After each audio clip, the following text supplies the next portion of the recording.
welcome back to another episode of Maintenance with Mike. So today we're in the garage. We're working on the Kubota BX23S, which has the backhoe and the loader.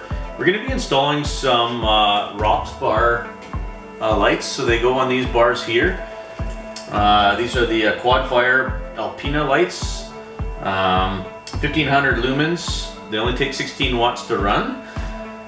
So I'm trying to do the easiest possible installation of these. You'll see there's a wire loom at the back of the tractor. I'll show you exactly where that is. I'm hoping to just create a plug that you can just plug in to those to that connector and have all the lights pre-wired. Because for me, I don't turn them on and off. If I'm snow blowing early in the morning when it's still dark, I can just fire up the tractor, and while it's warming up I can just plug in a connector at the back and the lights will come on. And then if I need to do anything with the backhoe, I'll just be able to turn one of these lights and point it backwards. So for me, putting in a switch and a relay and all that stuff, not really required, and I wanted to keep this video like as the simplest installation of something like this off the factory wiring. I'll show you in the fuse box, the factory fuse box, where these connectors are fed from. So you don't need an inline fuse for these lights to install them. They're already protected by the fuse panel in the tractor. And I'll show you where that is as well. So let's get started. So let's have a look at these. Pull them out of the box. See what comes with them. These are from Princess Auto, which is the Canadian version of Harbor Freight, basically. They have their own little battery here, so you can try them. Obviously, we don't need that, so we'll just cut that off. But it's pretty nice light, aluminum, probably powder coated. It looks like I'll be mounting them sort of this way, and then you can move them in and out with the direction you want. Up and down probably is not as good as side to side for my application. And there's already a bracket here that we can use to bolt through right onto the hole in the ROPS bar. So it'll be quite, again, I'm trying to keep this as the simplest installation without too much electrical work and without too much modifications to the factory tractor wiring. So let's disconnect this from its little battery test thing here.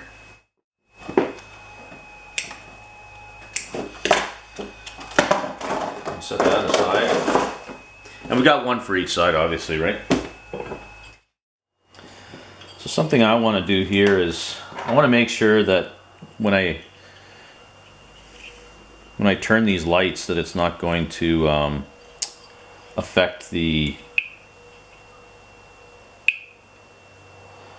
scratch all the powder coating off the factory bar there. So I think what I'm going to do is put a washer on one of these, just 3/8 hardware.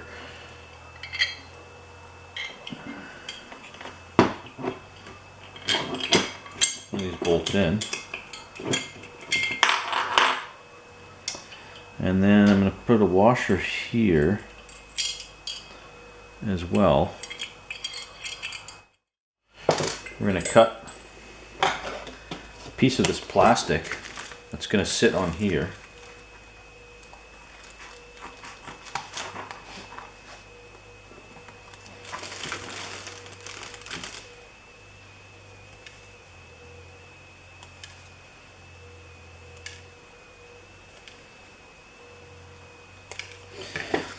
See this little piece of plastic? It's pretty thin. It's going to go, I'm going to cut a hole in it just by folding it in half. Taking my side cutters, clipping a little hole, a little V. That'll allow for the bolt to come through. And this will basically protect the ROPS bar from getting scratched if I was to turn these and adjust them if I need to. So let's throw one of these up on the ROPS bar and I'll show you how that's going to work. Basically, this is going to go through this hole here.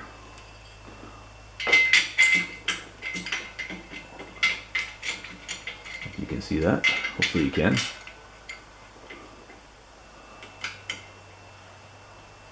Something like that. We're going to put a washer and a nut on here. I'll probably change this to maybe a Nylox nut or something.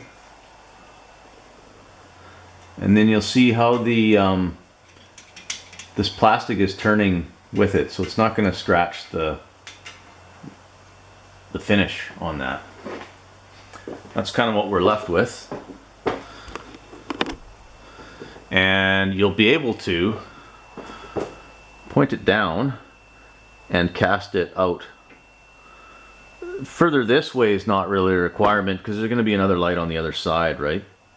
So I think you're probably going to want they're going to either be straight ahead or you're going to want them like out so that you can see what's beside you as you're coming down snow blowing, or you can spin them right around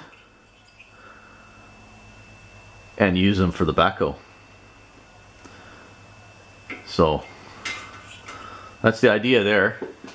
I'll throw the other one up on the other side and I'll tighten those down and then I'll show you how to do the wiring.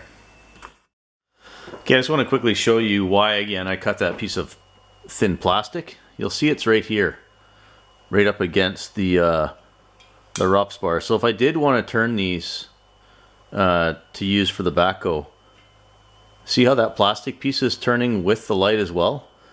If that wasn't there, you'd be scratching all the powder coating off of this bar as you turn the light. See how it follows the bracket? That's what you want. Okay, so I want to explain to everyone where this wiring loom is that we're going to get the connection from for the 12 volts.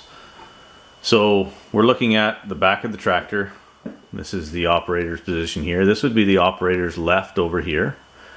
And we'll see a blue wiring harness, not a wiring harness, but blue electrical tape here as we zoom in. And you'll see what I mean. Right there, you can see it showing up in the frame now. It's right here. See how there's two raised sort of,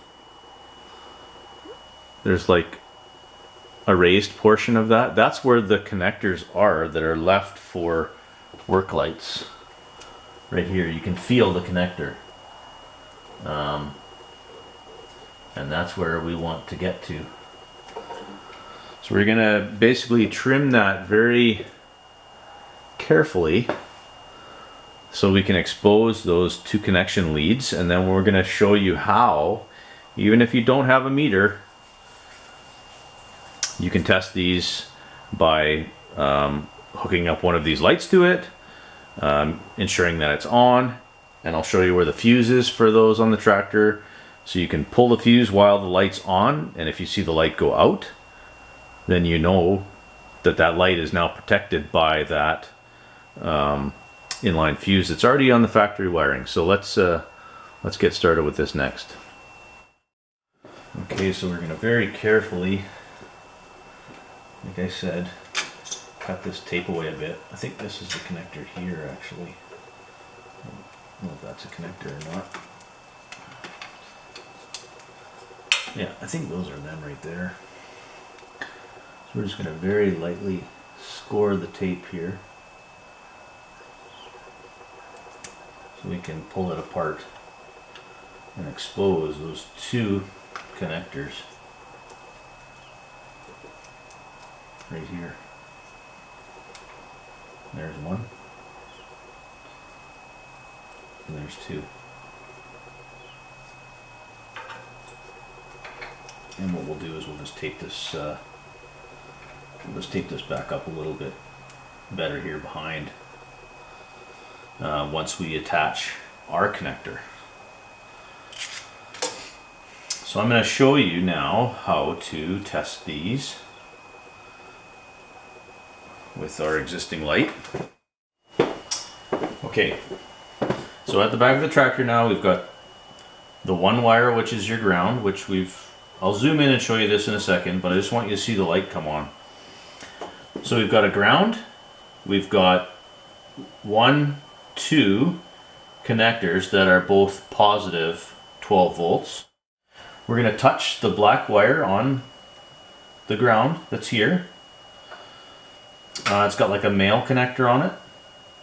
So we just touch that on there, and then we stick the red into one of these connectors. And you see that? You see the LED light turning on and off? So this connector here that we've identified now is the one that we want to use with this ground wire. This connector here that we want to use is fed from the fuse panel on the tractor, and it's identified as work light. And I will take you up and show you where that is now. So these two wires are already protected by a fuse in the wiring harness called work light. And that's exactly where we want to put our connector to plug in so we can turn these lights on and off as we need them. This does have power on it as well, but it's only turned on by the ignition. And I haven't been able to identify which fuse controls this, so we are not going to use that. Mainly because if I'm somewhere and I hit something with the tractor and I want to turn the tractor off immediately, it would shut the lights off. I still want to be able to see what's going on. So in my case, I want to have the lights on even if the tractor's off, because of that reason. You're not going to forget these lights, leave them on accidentally to kill the battery, obviously, because they're so bright. So you would just come back here and unplug it at that point. So let me go up to the front here and I'll show you where these are fed from in the fuse panel, and it's called work light. So we'll show you that now. So once again, just so the orientation, here's the key for the ignition, the operator. This is where the fuse panel is behind here. So you unscrew this knob and basically just pull this straight back and it slides right out. So you take this protector out, the shroud, let's call it, and the fuse panel is right here. So I'll zoom in on that now. So to take the fuse panel out, there's a little tab on the bottom that you press up. You press up on it and you pull out. It's a bit of a tough one to get into, but it does pop right off. And on here, the bottom right fuse, which is identified on here as work light.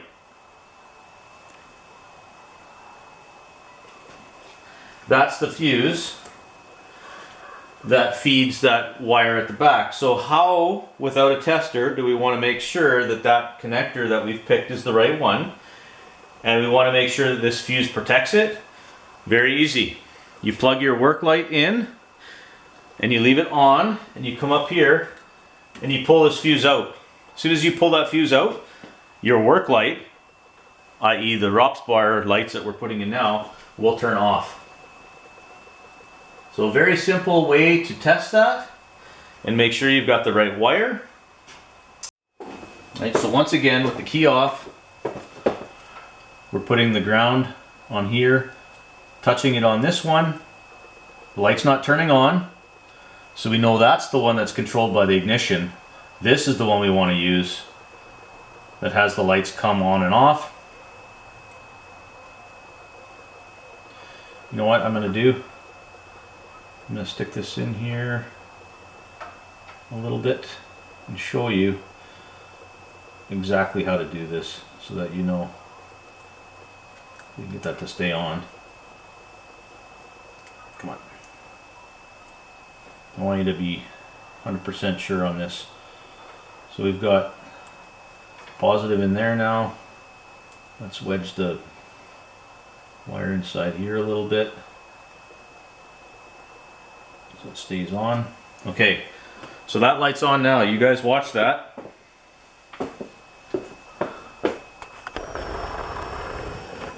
I'm going to go to the front and I'm going to pull that work light fuse out like I showed you. And I'm removing the fuse on the bottom right called work light.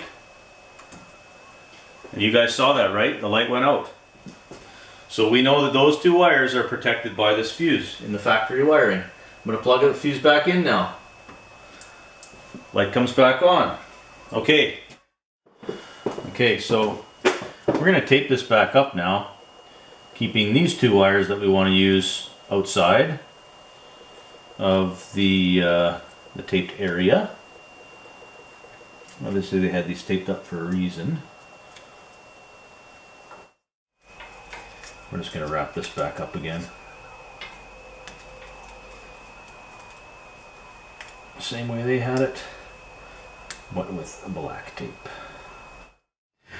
Okay, so before we put our connector onto these two wires, we know with that fuse plugged in, the 20 amp work light fuse, that our light is on. So before we do any soldering or any connection to this positive wire, we need to go back to the front of the tractor where I showed you where the fuse panel was and pull out the 20 amp work light fuse. Okay, so I ordered these things from Amazon. I'll put the link in the description. This is just some wiring, some flat wiring that'll get us around the roll bar. And you'll see in this wiring, it's actually two conductors already. So there's your black and your red for the light. So that's the wiring that's going to go around the ROPS bar. These are the SAE connectors I was telling you about that we're going to put on that factory wiring. And this basically is going to allow you to simply, this is basically on the tractor. You want to turn your lights on, you come up and you plug that in. You want to turn your lights off on your tractor, you unplug that. That's like the simplest solution to turning the lights on and off. So there's our two SAE connectors, which we'll use. And these are, this is heat shrink. So once you can use butt splices and crimp them if you'd like. Me, I would rather strip these, twist them together, slide a heat shrink on each of the conductors, solder them, slide the heat shrink up and heat shrink them. To me, it's a much better connection. I think those crimp ones will eventually fail with wet and rain and stuff like that. So for me, I would rather solder them and heat shrink them, but I'll leave that up to you what you want to do with that, but I'll show you how to put it on there anyway. Okay, so I want to show you a couple options here, just because I want you to make your own decision if you want to cut this or not. I'm going to cut it just because I don't really like these connectors, because I find they're quite loose. So these are the round terminal connectors. You can, if you wanted to, not use these SAE connectors. Put your wiring from your light right into one of these round connectors, and they snap onto the existing harness. One's a female connector and the other one's a male connector, and you basically snap them right into here, and that would do your connection. For me, I find these get loose over time and pull out easier than the SAE connector. So for me, I'm going to solder this connector right to here and leave it, sit up here or something like that with a little piece of Velcro, and then that'll be how you connect your lights. It also makes the connection point a little higher up so you can turn around and do it on the seat without having to get off the tractor. For me, I'm going to go with this. But if you want to, you could run your wiring from your lights right into these connectors and snap them on there. Well, you can see how crappy these are. This actually already pulled out of here. They're very cheaply made as far as I'm concerned. This is a better connection than the round ones, but I'll leave that up to you. I'll show you how to do this one. So there we have the two wires are ready. This little one right here is the positive. This is the negative.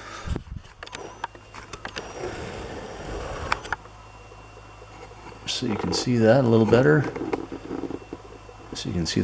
Here's the negative wire here, ready to go. We've peeled this sheath back a little bit on this cable here to expose the red positive wire. Now we'll get our soldering gun. We'll solder our new SAE connector onto these, but prior to that we're going to slide the two pieces of heat shrink onto the SAE connector, because once you solder it, you can't put them on. So let me grab that stuff. Okay, so this gets hard to show on the camera here, but I'm going to do my best to explain it to you. So here's the heat shrink tubing. You want to slide your pieces of heat shrink tubing onto the SAE connector. These also have a cap too, just so you know, which is nice. Bit of difference from the other ones too. So basically there's a cap that goes on here to keep anything from shorting out when you're not using them, right? So yeah. Anyway, so here's the heat shrink tubing is on.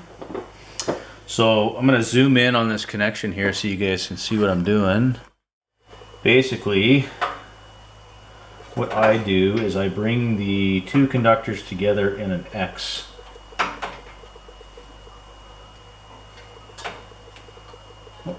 That.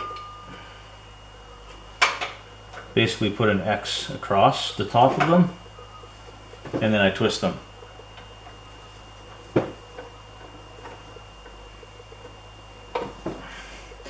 Then I solder them and then I lay this conductor back flat and then slide the heat shrink on. So that is twisted now together.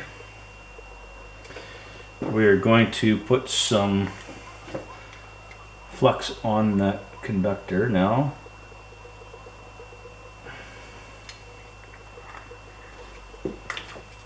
And here's our solder.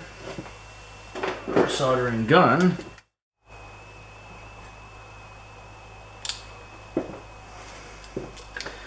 Okay, so that's one.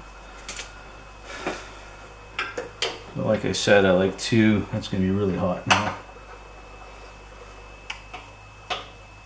I like to bend it back so that it's tight. And the heat shrink unfortunately got hot here, so that's not going to help us at all, is it?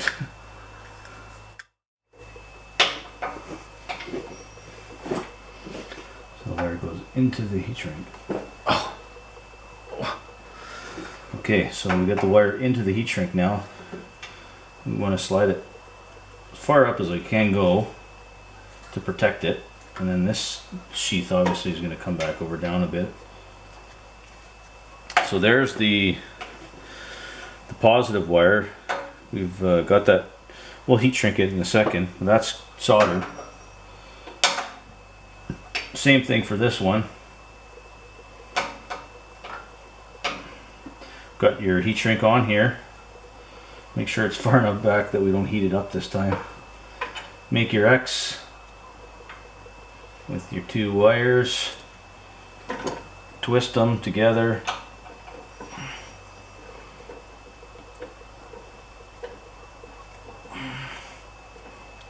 Solder that, straighten it. Okay, so once you've got those soldered, we can heat shrink these now. That's a quick process.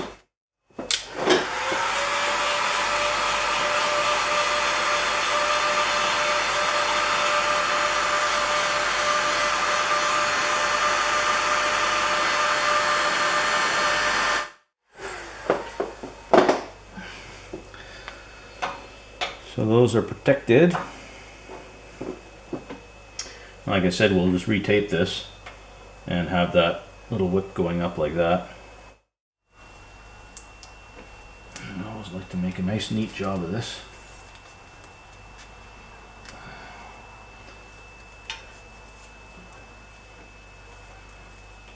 And we'll just be left with that little red and black. Okay, we're going to repeat the process here. We're going to get a couple small pieces of heat shrink tubing. We're going to slide it onto those.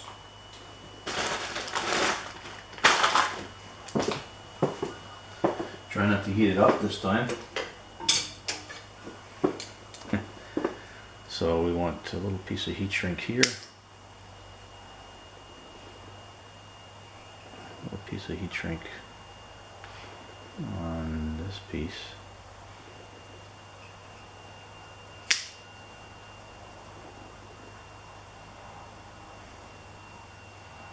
Try to keep those out of the heat. Let's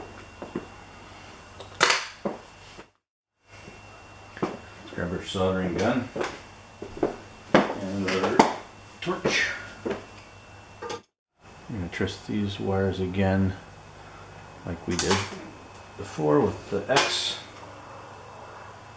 It's, you know, it's like so many different ways to do this. People make a loop, roll it back on itself, and then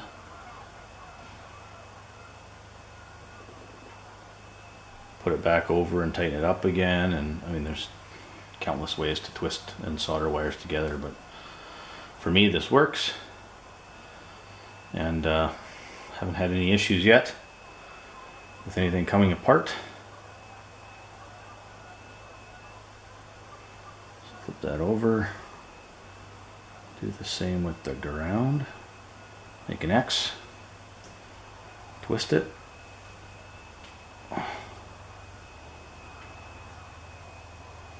pretty simple. We're going to dip those in the flux so they get a good clean solder, and away we go. Not quite. Get this good and hot this time.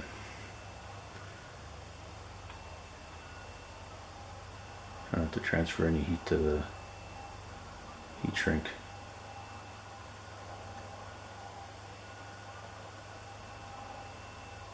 That's going a little better.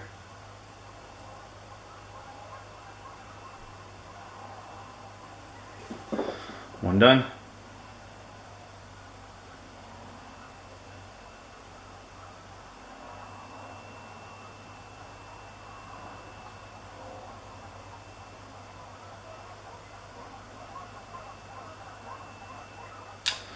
Two done.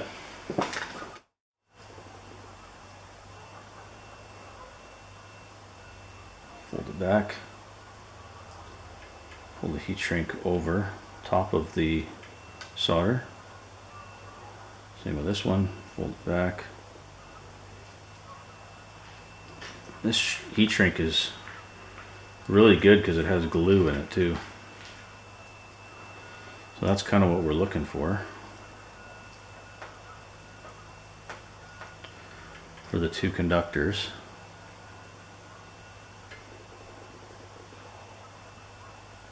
So we'll heat shrink those, and then once we measure out how much wire we want to run to the other side, we're going to do a large overall heat shrink across here, so it all basically stays black, right? One big heat shrink, so you can't tell when you're looking at it. So let's hit this with some heat.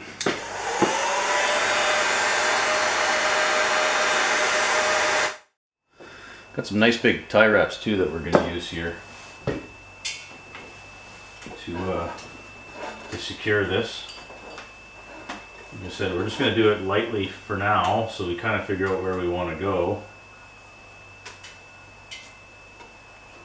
I don't know if I want that. No, I guess it doesn't have to be tight at all there, is it? This can go right up like this.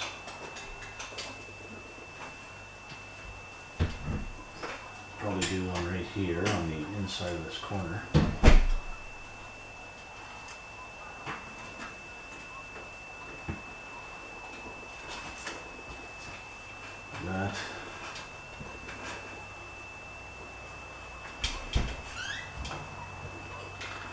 pretty good, eh? Do another one up here.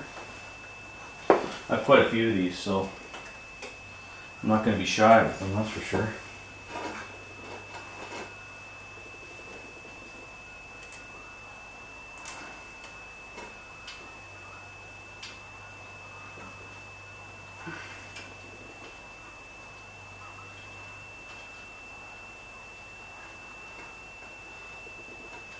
Something like that.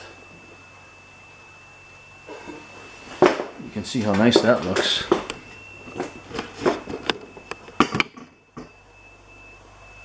That's going to finish off quite nicely. And it'll just run over to the other side there. And we'll do that last splice.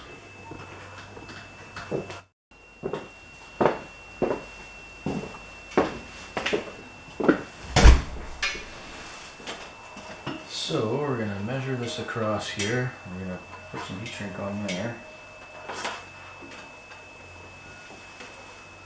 This piece is going to come around the corner here. Actually, I could probably do the same thing with this. Bring this up and do a solder connection up here, which is pretty much the exact same place. No, I think it's better just to have one wire after this where it's going to bend, because I do have to put this down quite often. So it'd be nice to have all the splicing up here and then just have one wire going down that we can make sort of a loop here so that we don't pinch it when we collapse the roll bar. So let's do that. Let's just take this up the exact same way that we did on that side. And we'll make this splice right here then. So remember, like I said, now that we've got this cut, oh, that's not going to be big enough, is it? No. We need a bigger heat shrink to span this splice here. Now let's just use the whole thing. Hopefully we can get that on there. Right? That'll cover that when we heat shrink that.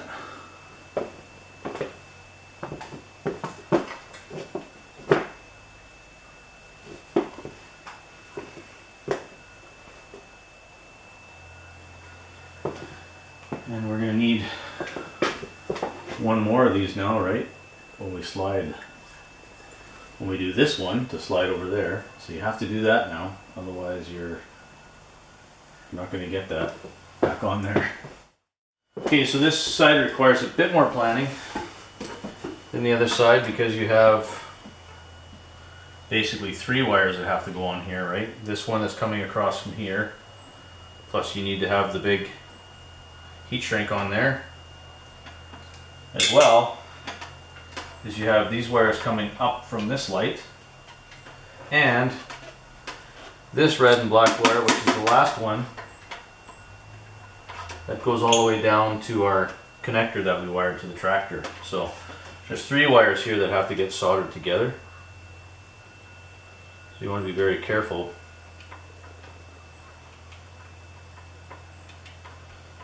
When you go through these steps to make sure you don't miss a heat shrink or something, because once you solder it, then you have to take it apart again basically to put the heat shrink on, right? So I'll show you what we've got here for a connection. So we've got the 2 wires going to that light, 2 wires going to this light, and this is the one that's going down. We've got our heat shrinks here to separate the positive and negative, and then we have the overall heat shrinks to heat shrink the whole thing up once we pull it on. So I'll show you that now. So you can see now that protects the positive and negative on there. And then we'll slide the overall heat shrink over top of all of this to basically cover all that. I'm going to keep those out of the way for a second though. Heat shrink that.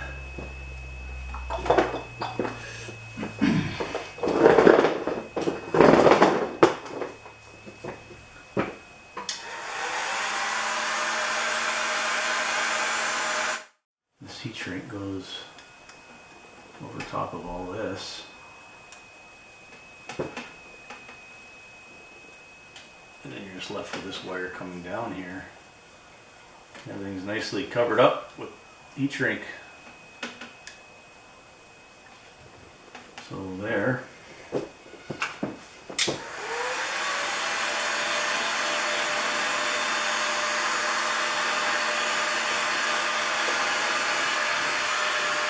So let's tie wrap that up where we want it. Those big tie wraps. Okay, so we've got all the wiring all tidied up now, down to our last connection. One word of caution with these connectors or these tie wraps here, you should definitely take a file and file the. I've got a flush cutter, so it cuts them off pretty good. But if you don't file those and you hit your head on these or grab that, you can slice yourself open super easy. So be mindful of that, and definitely clean those up before you finish the job. So we're just on the last connection point here. So this would be the final solder before we join these two. This connector here, which is the one we've done already, and this connector that basically comes up to the lights here, right? So we're just going to finalize this connection here, heat shrink it, and plug them in and test them, and I will jump on the tractor tonight and get some video of it. X across, twist. We'll cut off the excess there because we had quite a bit of wire. On that one that we don't really need.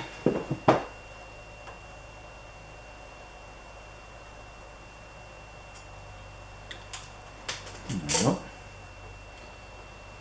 So we've got our overall heat shrink on here. We've got the two positive and negative separation heat shrinks.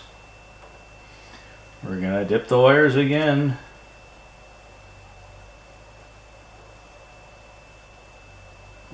Too much. Ooh, that's gonna make a mess. Solder heat gun. Or sorry, solder and soldering gun. Just lay the wire on the side of that piece there. So you get lots of surface area to get the wire good and hot. As soon as the solder starts to flow, just let it flow for a couple seconds and pull it away. Slide the heat shrink up. That heat shrink up. Hit it with the gun.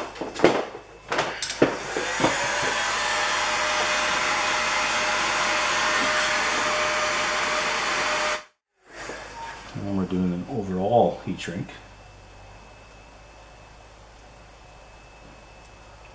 It basically slides these right over like that.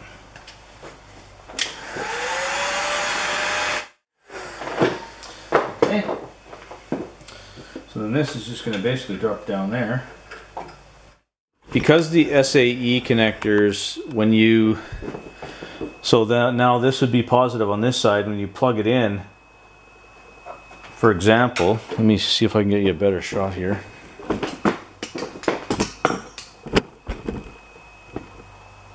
There we go. So positive is obviously the red wire, which is this piece here. That's why you want the cap.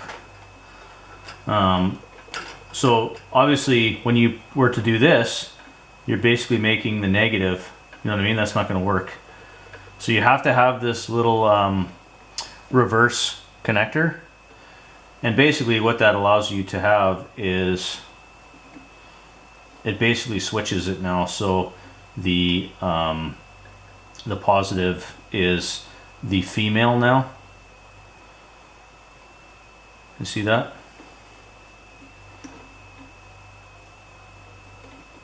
You could solder the wire backwards, I guess you would call it, but this is probably a safer way to do it. And then the lights come on. So let me show you that. And this just goes back up inside here.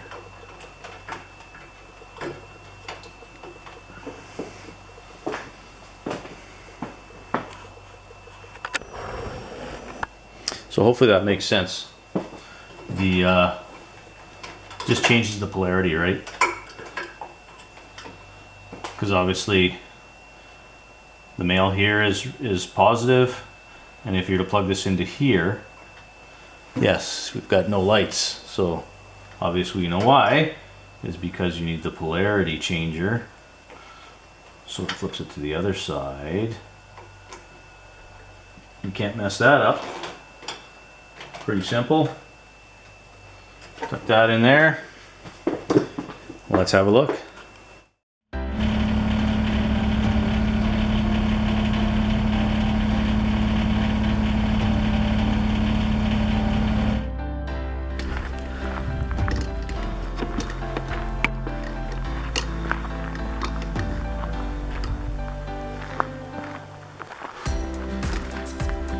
So yeah, much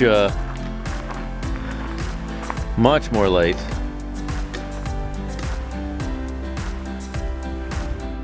Hey, so I'm not too sure you can even see me right now. This is just with the regular headlights on the tractor, and you can barely see, or I can barely see anything coming up on the screen right now. So I'm gonna plug in the other lights and show you what that looks like.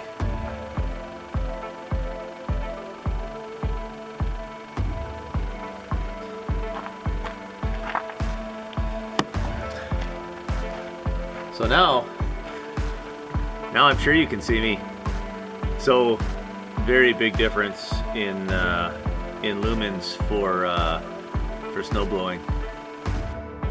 Hey, thanks for watching another episode of Maintenance with Mike. That's installing the auxiliary Alpina 4-lamp LED lights, 1500 lumens on the Kubota BX23S. If you like these videos, maybe consider subscribing to the channel. Maybe share them with a family member or friend. We'll catch you on the next one. Cheers.